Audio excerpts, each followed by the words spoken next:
Antes eu gostaria de fazer uma menção aqui, algo que tem me deixado muito feliz, pastor, que é o encadeamento de temas que nós temos percebido aí na lição da escola sabatina nos últimos trimestres para cá. Curiosamente, quando começamos aí nesse regime de isolamento, de quarentena, nós estávamos terminando uma lição da escola sabatina maravilhosa que tratou do livro de Daniel. E eu fiquei assim impressionado que na exata semana em que nós recebemos essas informações da necessidade de uma quarentena, estávamos estudando exatamente o capítulo 12 do livro de Daniel.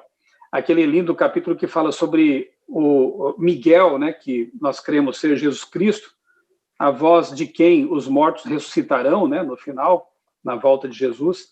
Miguel se levanta em defesa do povo de Deus. E nós aprendemos naquela lição que, embora os dias em que vivemos sejam complicados e vão se complicar cada vez mais, infelizmente nós temos que ser realistas e dizer que antes de melhorar definitivamente as coisas vão piorar muito, né? Jesus foi claro e nos advertiu quanto a isso, né? Então não temos que ter grandes expectativas com respeito a este mundo, porque ele tem prazo de validade e está se aproximando, né, o vencimento desse prazo. Os sinais sobre os quais vamos falar essa noite mostram que realmente as coisas estão seguindo o caminho anunciado pela profecia.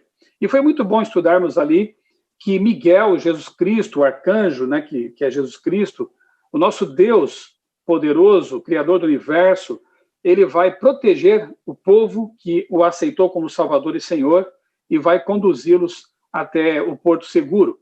Então, a primeira tônica que eu gostaria de deixar com os nossos amigos nesta noite é a de que nós podemos e devemos confiar em Deus.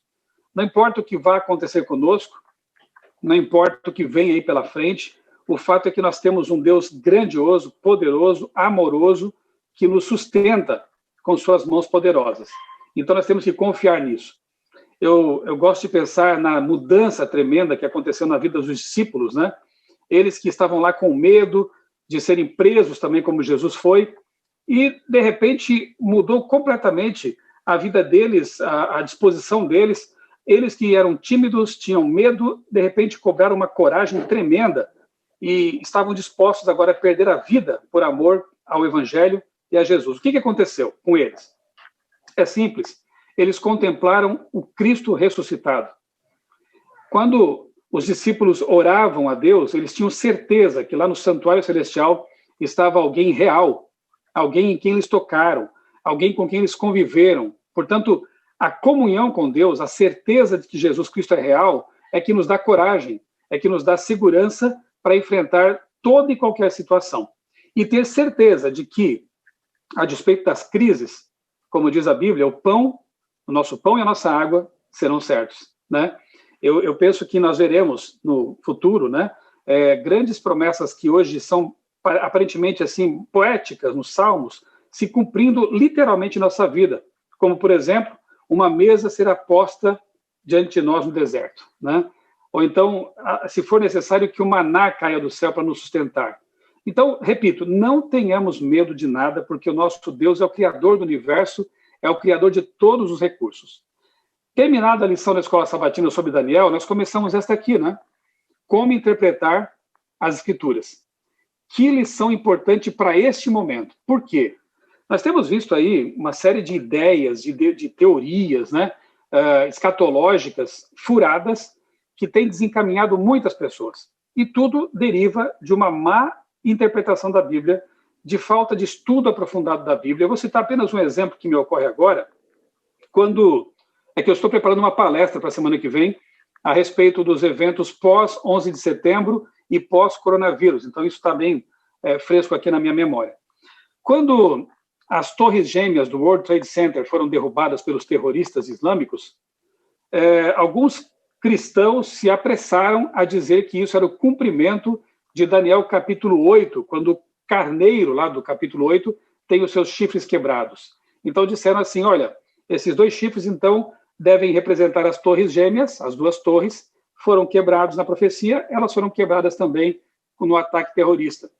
Que pena que as pessoas não se dão sequer o trabalho de ler todo o capítulo, né? Porque se lessem lá no verso 20, Daniel 8, verso 20, veriam que o próprio profeta interpreta o símbolo. E ele diz que os 2 chifres são os reis da Média e da Pérsia. Então, percebam, amigos, como é importante a gente, pelo menos, ler os textos no seu contexto, né? Ler o capítulo anterior, o capítulo posterior, se precisar ler o livro todo, né? Permitir que a Bíblia se explique e conhecer as ferramentas adequadas de interpretação. E que bom que nós teremos um trimestre agora para estudar durante a escola sabatina, que é essa escola mundial que os adventistas têm toda semana e recapitulam aos sábados, né, os temas. Todos são convidados a participar disso, não só adventistas, né? Que bom que teremos esse tema agora para nos ajudar a fortalecer o entendimento das Escrituras. Quem sabe após essa palestra a gente possa até falar um pouquinho sobre outras distorções. Há pessoas que pensam que um biochip poderia ser a marca da besta, né? Há pessoas que interpretam profecias historicistas que estão se cumprindo ao longo da história e estão jogando esses eventos para o futuro. Outras jogam para o passado distante, são os preteristas, né? E a gente acaba vendo assim uma série de distorções que mais atrapalham do que ajudam, mais criam problemas do que trazem realmente esperança e segurança, né?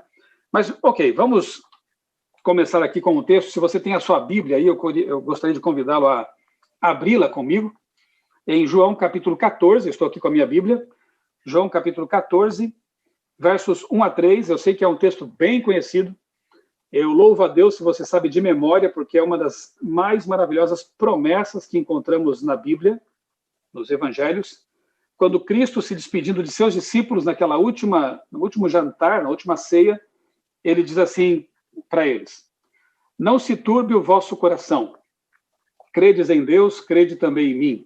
Na casa de meu pai há muitas moradas, se não for assim, eu vou teria dito, pois vou preparar-vos lugar.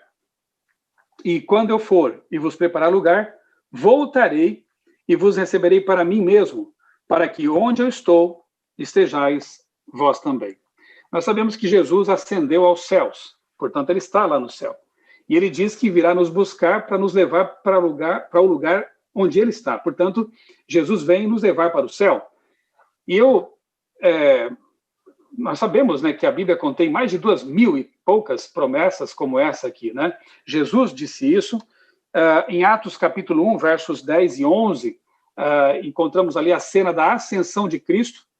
Ele, ressurreto, passou alguns dias com os discípulos, orientando a igreja nascente, e chegou o momento de ele partir e iniciar seu ministério especial no santuário celestial. E nessa subida para o céu, eu gosto de imaginar a cena: Jesus olha para baixo, vê seus discípulos ali com o rosto triste. É claro que eles sabiam que era uma despedida temporária, que dali a algum tempo eles veriam de novo Jesus, porque ele prometeu para eles, eles criam nele. Mas é como a morte, né? Nós que cremos que a morte é um estado de inconsciência, um sono, mesmo assim, nos entristecemos pela separação. Não sabemos quantos anos ainda esperaremos para que possamos rever nossos queridos que morreram em Cristo. Sabemos que eles ressuscitarão, mas não sabemos quando será. Então, fica a tristeza. Não devemos nos entristecer como os demais que não têm esperança, como diz Paulo, mas a tristeza fica. Então, os discípulos estavam tristes ao ver seu grande amigo, seu Salvador, seu mestre, indo para o céu. E Jesus pede que 2 anjos daquela comitiva que o estavam recebendo, aquela comitiva que o estava recebendo, 2 anjos descessem para confortar os discípulos. E quando eles descem, eles dizem palavras assim muito especiais. Eles dizem: varões galileus, homens da Galileia, por que vocês estão olhando para o céu assim, tão tristes? Esse mesmo Senhor que foi recebido no céu voltará do modo como vocês o viram subir. Essas palavras nos dão algumas pistas com respeito a como será a volta de Jesus. Isso é importante sabermos também. Primeiro, Jesus foi para o céu com o seu corpo humano. Ele comeu com os discípulos, ele foi tocado pelos discípulos. Tomé, ao contemplar o corpo de Cristo real na sua frente, se prostrou e disse: meu Senhor e meu Deus. Portanto, Jesus subiu ao céu realmente, ele próprio, fisicamente. Se ele voltar do mesmo modo, é o mesmo Jesus que voltará, visivelmente, fisicamente, entre as nuvens, porque assim ele subiu, e rodeado por seus anjos. Então, não se engane, meu querido amigo, minha querida amiga, quando alguém disser que Jesus já veio, voltará, ou aparecerá em esse ou aquele local. Não será assim. Ele virá em glória e majestade, como diz Apocalipse 1:7, né? Todo olho verá, porque será como um relâmpago que cruza o céu de leste a oeste, então vai ser algo muito visível realmente. E ele vem para nos buscar, para nos resgatar. Portanto, a promessa é certa. Cristo prometeu, ele nunca mentiu, tudo aquilo que ele já profetizou, anunciou, se cumpriu à risca, tem se cumprido. Portanto, a única coisa que falta, a sua vinda, certamente vai acontecer. Jesus empenhou sua palavra. Os anjos também prometeram isso. E, em termos de autoridade, eu fico com eles, né? Eu acredito nele. Eu sei que, ainda que demore, ou mesmo que pareça, como diz aquele hino, ele voltará, porque ele prometeu voltar. E o meu Jesus nunca, jamais mentiu. E não seria com um assunto tão sério como esse que ele iria brincar, não é verdade? Então, por mais que as coisas pareçam estar sem rumo, desgovernadas, não se esqueça, quem está conduzindo o volante da história é Jesus, é o nosso Deus. E ele vai conduzir tudo para o desfecho de esperança, né? Eu gosto de pensar na Bíblia como um grande spoiler. Quando a gente está ali lendo um livro, uma aventura ou algum filme, né?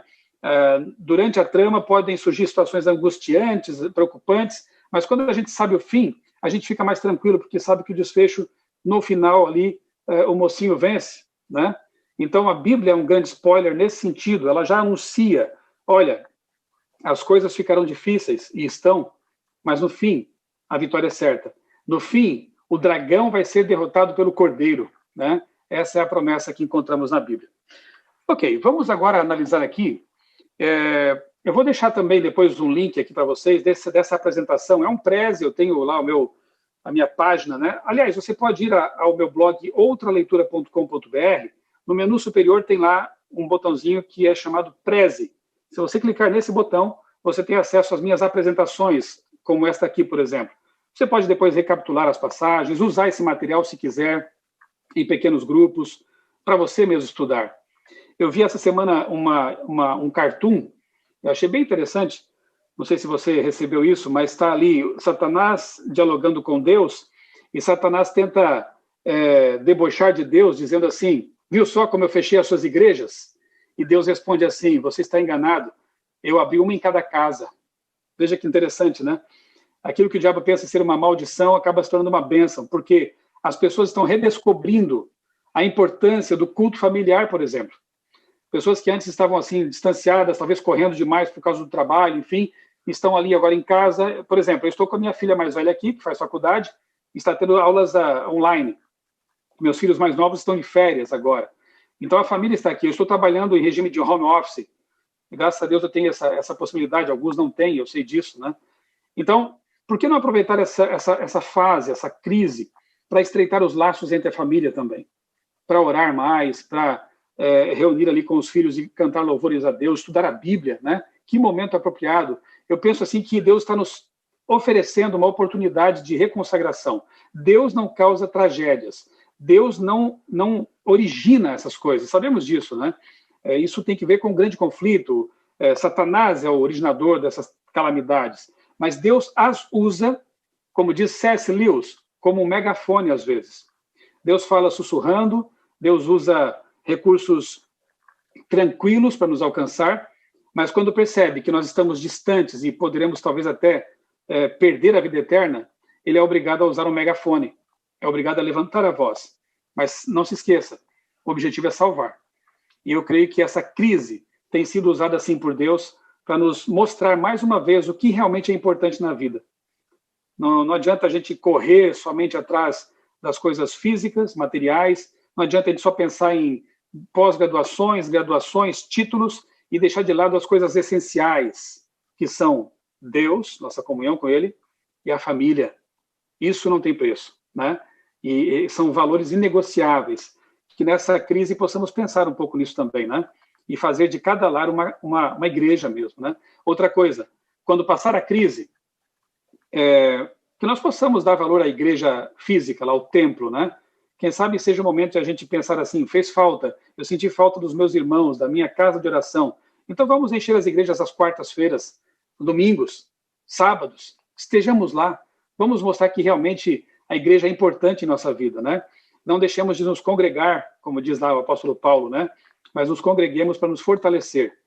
E enquanto isso não acontece, repito, que cada casa seja uma igreja e de que de cada casa a luz da verdade possa irradiar.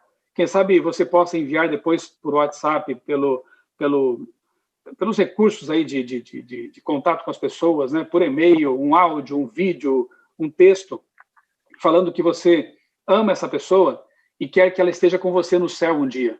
As pessoas estão receptivas. Eu li uma notícia que me deixou contente, entre tantas outras tristes, né?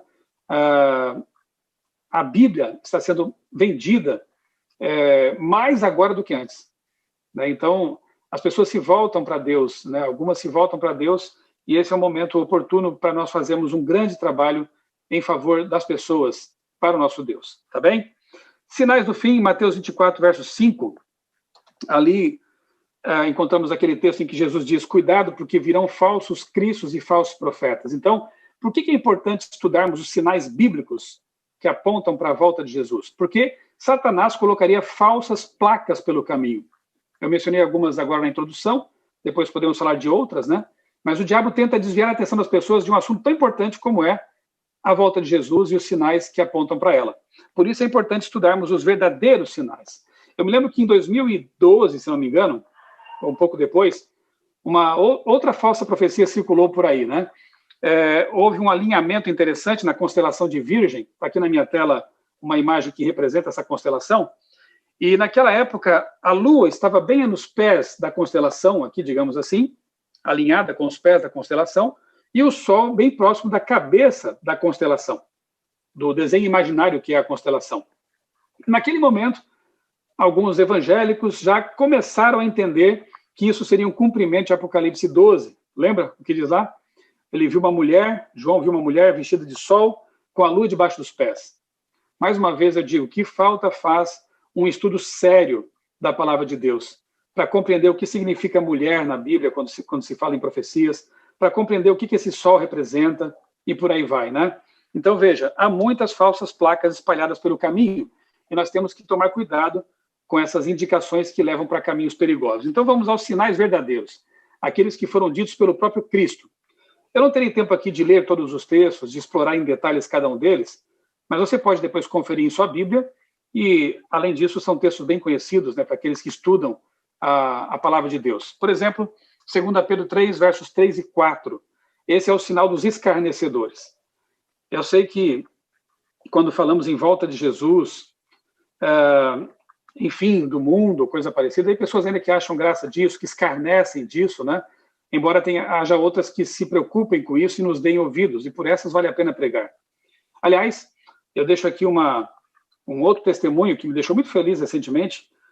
Uma professora universitária, ela fez contato comigo e me pediu algum material que tratasse de escatologia, de eventos finais, voltado para agnósticos, ateus, para professores universitários. E Deus colocou no meu coração de produzir uma série sobre isso. Eu estou fazendo agora e postando em meu canal uma série com o título A Profecia, o que está acontecendo com o nosso mundo. São vídeos pequenos, apresentando as principais profecias bíblicas de uma forma mais ao ponto e voltada para esse público a que me referi. Então, como eu disse, há pessoas que estão despertando, sim, para a Bíblia Sagrada, para entender os sinais que apontam para a volta de Jesus, e eu vejo isso como realmente um plano divino, de usar essas coisas para atrair seres humanos sinceros, que talvez precisassem apenas de um chacoalhão para perceber realmente a realidade em que nós vivemos. Então, os escarnecedores cumprem uma profecia toda vez que debocham, que fazem chacota daqueles que anunciam a volta de Jesus. Outro sinal encontramos em Mateus 24, 6 e 7, que é o sinal da guerra. Alguns podem dizer assim, mas guerra sempre houve, né? Desde que o mundo é mundo. Sim, é verdade, mas as duas principais guerras que envolveram praticamente todos os países e que levaram à morte milhões de pessoas aconteceram há não muitas décadas, né? Foram a Primeira e a Segunda Guerras Mundiais. E ali milhões de pessoas perderam a vida, o mundo entrou numa situação realmente complicada depois da guerra, e esses rumores de guerra continuam acontecendo. Agora a imprensa só dá atenção para o coronavírus, né? Mas nesse momento há muitos conflitos armados acontecendo no mundo, né?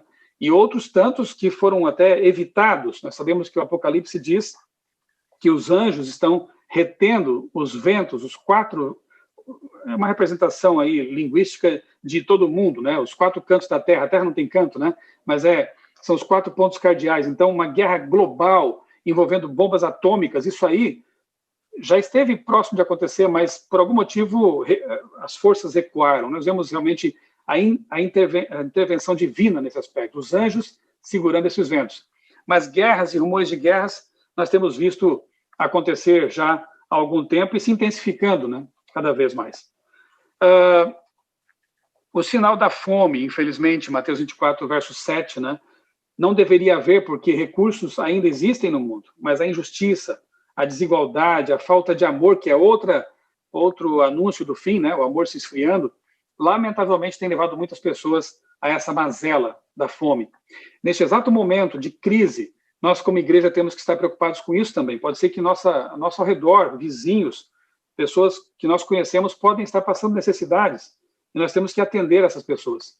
Temos que, como igreja, ser a mão de Deus na sociedade, ajudando aqueles que estão sofrendo mais do que nós, né? As 4 maiores fomes de toda a história aconteceram no século XX. Rússia, em 1921, e também em 33, China, de 28 a 30, Bangladesh, de 43 a 44, nesses 2 anos aí, estima-se que cerca de 20 milhões de pessoas morreram de fome. Então, você vê a intensidade do sinal cada vez maior, né? A gente até compara, a Bíblia compara isso com as dores de parto, né? À medida que as contrações vão se tornando menos espaçadas e mais intensas, isso é um sinal de que o bebê está chegando, né? E Jesus, ele compara dessa forma também na Bíblia os sinais da sua vinda. Eles se tornam cada vez mais frequentes e mais intensos também. O sinal da pestilência, Mateus 24, verso 7. O século passado testemunhou também uma das maiores pestilências de toda a história, a gripe espanhola de 1918, né? Foram 21 milhões de pessoas vitimadas por essa peste, né? E nós estamos passando por isso nesse momento também, né? A letalidade não é tão grande, mas devido à globalização, o mundo foi afetado, né? Todo o planeta está envolvido nessa situação de crise epidêmica, pandêmica, causada pelo novo coronavírus. Então, é outro sinal que se cumpre aí debaixo dos nossos narizes, né? O sinal dos terremotos, Mateus 24, verso 7, é outro sinal que tem sido, talvez, pouco analisado nesse momento por causa da presença constante da Covid-19 na mídia, mas, não sei se você sabe, mas há 2 semanas houve um terremoto de 7 ponto alguma coisa graus de magnitude lá na região de Utah, que fica ali, onde fica ali o supervulcão Yellowstone. Então, a preocupação é bem grande com aquela região. Eu volto daqui a pouco a esse tema aí, esse assunto. Outra preocupação é com respeito ao Big One, o terremoto que pode destruir boa parte da costa oeste dos Estados Unidos, da Califórnia. É um terremoto aguardado, não se diz mais será que vai acontecer. A pergunta é quando vai acontecer. E quanto mais o tempo passa, pior, porque a tensão ali entre as placas tectônicas vai se intensificando. E quando essa placa é liberada, aí o terremoto pode vir devastador. E um terremoto desse tipo, nesse momento, seria um amplificador de crise econômica muito grande, que já está estabelecida pela pandemia, né? E, enfim, dezenas de vulcões entraram em erupção há 2 semanas também, quando o vulcão Krakatoa, o famoso vulcão Krakatoa, entrou em erupção de novo. Então, a atividade geológica tem sido bem intensa nesse momento, mas, como eu disse, a mídia não tem dado muito espaço para isso, porque ela está, nesse momento, sequestrada por um tema praticamente único, né? 2 Timóteo 3, 1 a 3, o sinal dos tempos difíceis. Quando você lê 2 Timóteo 3, parece que estamos lendo um raio-x do nosso momento, do nosso mundo, do tempo que estamos vivendo, nos aspectos moral, físico, comportamental. E aqui menciona realmente tempos muito difíceis. Não preciso nem me demorar nisso, né? Porque todos nós experimentamos essa realidade. Lucas 21, 25 e 26, sinal do temor. Pessoas desmaiando na expectativa do que vai acontecer, como será o futuro, que futuro me aguarda, o que espera, né, pela gente lá adiante. Outro sinal se cumprindo agora. E Mateus 24, 37 a 39, o sinal dos dias de Noé. Nós estudamos essa semana que passou a lição da Escola Sabatina que fala sobre Jesus e a Bíblia, o que Jesus pensava sobre a Bíblia. Para Jesus, Adão e Eva eram personagens reais, claro, porque ele os criou, E para Jesus também o dilúvio foi um evento literal, real, histórico, tanto que Jesus relaciona esses dois eventos, o dilúvio e a sua segunda vinda. E ele diz que assim como foi no tempo de Noé, os dias que antecedem sua vinda serão assim também, ou seja, as pessoas não estão preocupadas talvez com a sua vida espiritual, com o que vai acontecer, duvidam do que vai acontecer, só que como aconteceu o dilúvio, há evidências geológicas aos montes aí no nosso planeta, evidências históricas também, a segunda vinda vai acontecer também. Que nós não estejamos distraídos, né, a ponto de perder o momento em que a porta vai se fechar, a porta da arca, a porta da graça, e aí, infelizmente, muitas pessoas ficarão fora disso. Não sejamos esses, né, que nós estejamos dentro, protegidos, salvos. Outro sinal, que na verdade é o sinal determinante do fim, porque tudo isso que eu falei aqui de Mateus e Lucas, Jesus diz que é o princípio, né? Isso tudo vai acontecer antes, mas há um sinal que Jesus anunciou e que, graças a Deus, está sendo cumprido também neste momento, e em grande medida pela tecnologia que Deus permitiu ser desenvolvida. Quando pensaríamos, 10, 20 anos atrás, que estaríamos nesse momento realizando um culto online para milhares de pessoas? Veja o que Deus nos permitiu ter em mãos para terminar a obra. É o sinal da pregação do Evangelho, da volta de Jesus. E este Evangelho do Reino será pregado em todo o mundo, para testemunhar a todas as nações. E então virá o fim. Então nós temos uma participação também nesse processo, não é verdade?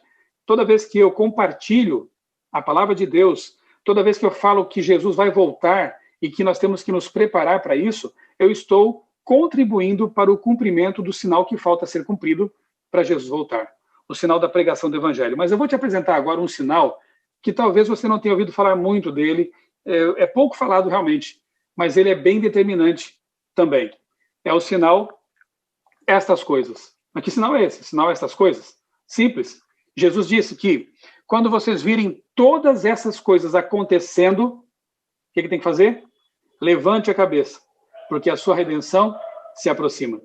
E eu quero te apresentar esse sinal nesse momento, o sinal estas coisas.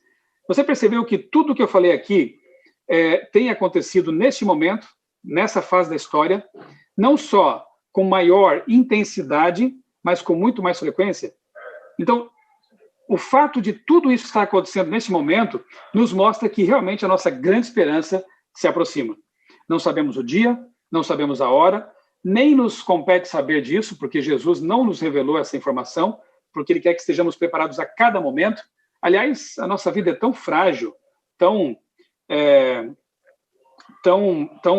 passageira, né? E frágil mesmo, que eu não sei o que me aguarda o dia de amanhã.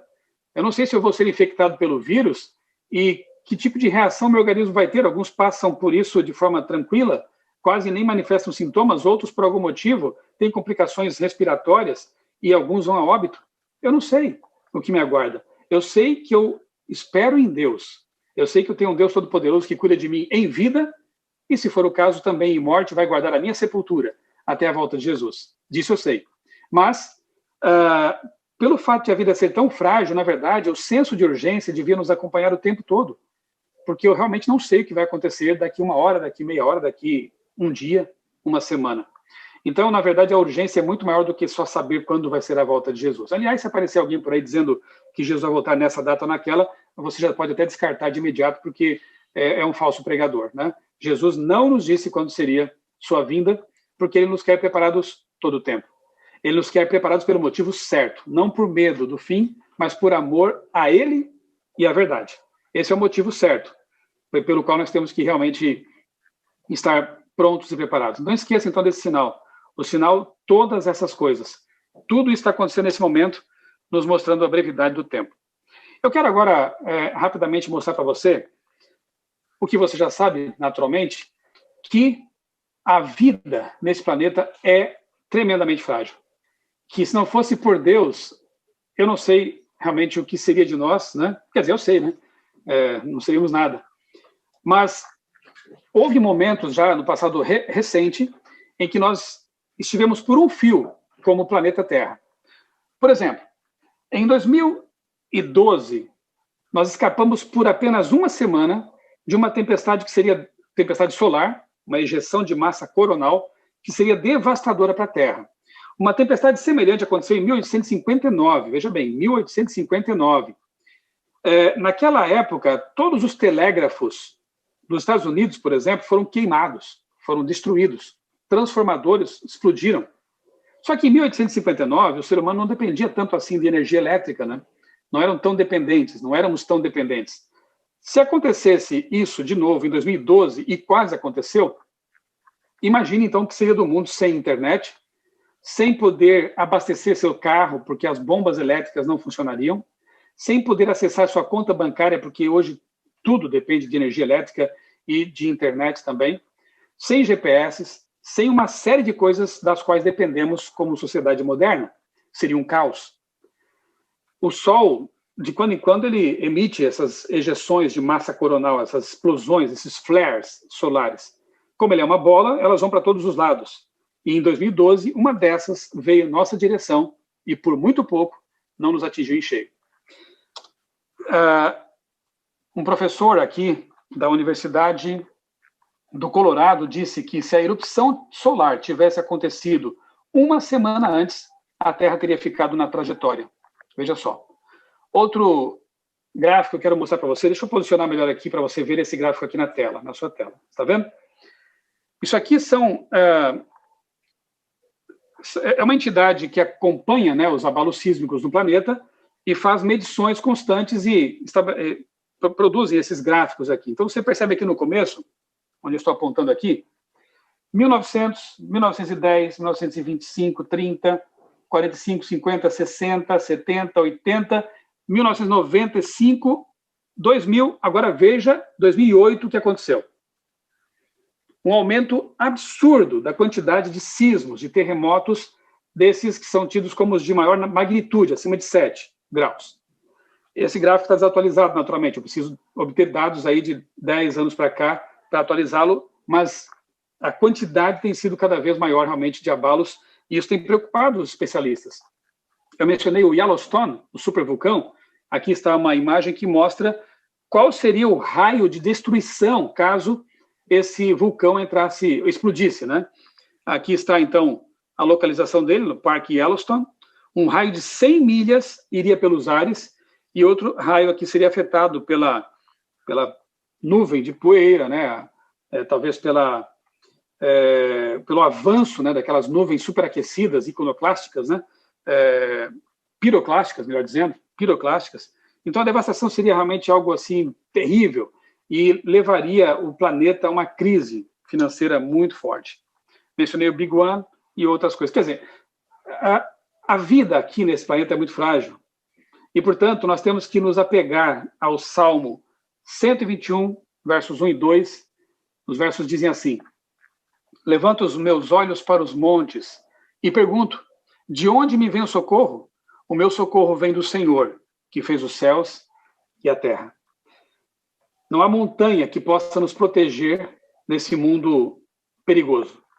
Não há conta bancária, não há saúde física, não há nada que nos possa proteger nesse mundo não ideal, nesse mundo afetado gravemente pelo pecado.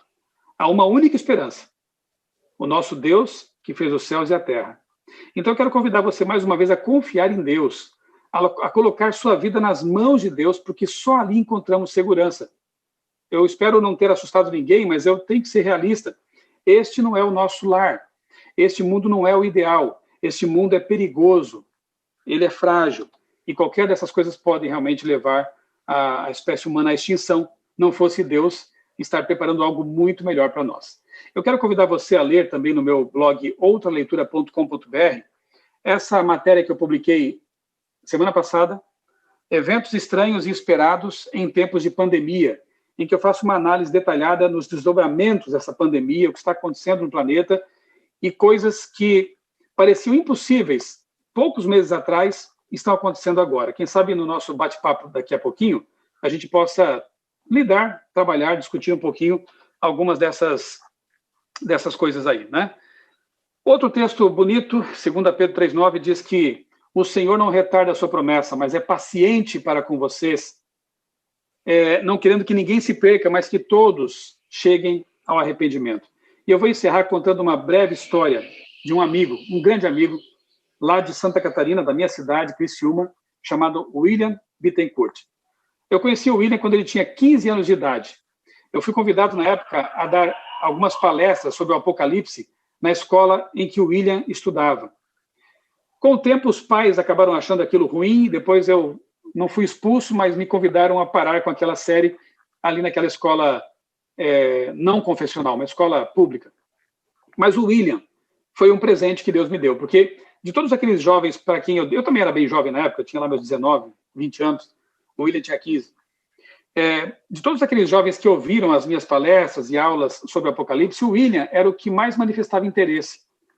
E, frequentemente, quando terminava ali a aula à noite, ele me acompanhava, e depois eu descobri que ele morava próximo da minha casa, e, frequentemente, ele ia para a minha casa e nós passávamos, assim, horas de madrugada até estudando a Bíblia juntos. Para resumir a história, depois de alguns meses, o William foi batizado. Eu tive a alegria de ver esse meu amigo, esse jovem, ser batizado. Acontece que no ano seguinte eu tive que mudar de cidade, porque eu fui aprovado no vestibular da Federal de Santa Catarina, como eu disse no começo, então mudei de Criciúma para Florianópolis, para estudar lá. E não pude mais dar aquela atenção, aquele acompanhamento espiritual a esse meu filho na fé, recém-convertido. Infelizmente, com o tempo, o William voltou a se relacionar com os amigos de antes, foi se afastando gradualmente da igreja, e numa última vez que nós nos vimos, antes de ele abandonar por completo os caminhos de Deus, nós dois choramos juntos. E ele dizia assim para mim: Michelson, eu preferia não saber de tudo que você me ensinou, porque hoje eu não me sinto feliz nem lá fora, nem aqui dentro. Hoje eu me sinto uma formiga fora do formigueiro, não esqueço dessas palavras. E eu disse assim: William, eu disse isso com lágrimas correndo pelo rosto, eu disse: William, eu não me arrependo de nada do que eu fiz. Eu te apresentei o que eu tinha de mais precioso, o meu Senhor, o meu Salvador Jesus Cristo. E eu vou orar por você todos os dias, até você voltar para os braços de Jesus, até você voltar para a igreja. Irmãos, 16 anos se passaram. Um dia, e tem um detalhe, o William, um rapaz muito inteligente, e ele era bastante ambicioso, ele dizia assim: eu quero prosperar, eu quero comprar um carro do ano, ter um apartamento de cobertura, quero ser bem-sucedido. E, de fato, ele conseguiu. Ele estudou Direito, Ciências Contábeis, fundou uma empresa, comprou o carro do ano que ele queria, comprou o apartamento de cobertura, e um dia estava no escritório, apareceu um cliente que lhe fez uma pergunta que o deixou pensativo. O cliente perguntou: William, do nada ele perguntou isso, né? Você tem alguma religião? O William parou assim, titubeou um pouco na resposta, mas disse: olha, eu já tive uma religião, já fui adventista do sétimo dia. E o cliente aí arregalou os olhos e disse: William, eu sou adventista do sétimo dia. Olha que coisa. Posso convidar o pastor para vir aqui no seu escritório, sexta-feira, para conversar? O William se sentiu assim, meio acuado, né? Mas querendo talvez agradar o cliente, disse: tudo bem, eu aceito a visita. Quando o pastor chegou na sexta-feira para conversar com ele, percebeu que ele já conhecia a mensagem bíblica adventista. Ele só fez um convite, falou: William, eu quero convidar você para ir à igreja amanhã. Vai vir um coral muito bonito aí para cantar, vem um pastor da associação para pregar aqui, vai ser um congresso, vá à igreja, por favor. O William deu aquela resposta que a gente não gosta muito de ouvir de brasileiros, né? Se der, eu vou. Geralmente a resposta aí nesse caso é não, né? Mas enfim, ele acabou indo, graças a Deus. O Espírito Santo o moveu, ele foi à igreja, sentou no fundo, não queria ser visto por pessoas que pudessem conhecê-lo, tinha vergonha, talvez isso. Irmãos, naquela manhã o pastor pregou sobre o jovem rico. E o William chorou o culto inteiro porque entendeu que a mensagem era para ele, o jovem rico, que precisava deixar o amor às riquezas para seguir Jesus. O William saiu logo da igreja para que ninguém o encontrasse à saída, foi para casa, fechou a porta do quarto, se ajoelhou ali ao pé da cama e fez uma oração. Senhor, eu entendo que tu estás me chamando. Eu preciso de um sinal ainda. Eu vou abrir a Bíblia nesse momento e eu quero que tu fales comigo. Deus também faz isso às vezes, né? E aí o William abriu a Bíblia, sabe que texto? O jovem rico. E naquele momento ele se entregou a Jesus. Eu tenho aqui a foto do batismo dele. Foi em 2009. Irmãos, ele voltou para Cristo e tem sido uma bênção na Igreja Central de Criciúma. O William é um ancião da igreja, ele liderou a construção da escola adventista lá em Criciúma, tem uma família linda, é uma bênção, um grande missionário. Eu louvo a Deus porque o Espírito Santo nunca desistiu desse jovem. 16 anos orando por ele. Eu não sei se você tem orado por seu esposo, por sua esposa, por tantos anos assim, mas uma coisa eu sei, não deve desistir disso. continue orando, continue acreditando. Não sei quanto tempo você tem orado por seu filho, que talvez esteja afastado de Jesus, mas uma coisa eu digo, não desista dele, continue orando por ele. O tempo vai passar, algumas coisas vão acontecer e talvez nesse momento de crise mesmo, essa pessoa por quem você tem orado vai parar um pouco para pensar na vida, em como está levando a vida dela. O William teve tempo de voltar. E eu falo com você nessa noite também, que talvez esteja com o pé na igreja, mas com o pensamento lá fora, quem sabe pensando em deixar os caminhos de Jesus. Não é hora de fazermos mais isso, viu? Nunca deveríamos fazer isso, né? Mas especialmente agora, em que todas essas coisas estão acontecendo. É hora de voltar para Jesus, meu amigo, minha amiga. É hora de você estreitar a sua amizade com Cristo, de permanecer firmemente ligado ao nosso Deus e Salvador, porque em breve ele voltará. O William teve tempo, você também tem. Ainda dá tempo de voltar para Jesus. E eu espero que você aproveite esse momento para, não por medo, mas por amor ao Salvador, por tudo que ele fez e tem feito por você. Que você aproveite esse momento para realmente se tornar um cristão de verdade. Para quando essa crise passar, você sair pelas ruas anunciando que Jesus vai voltar e que ele quer uma geração preparada para recebê-lo. Que Deus abençoe grandemente a sua vida e também a sua família. Esse é o meu desejo para você. Amém.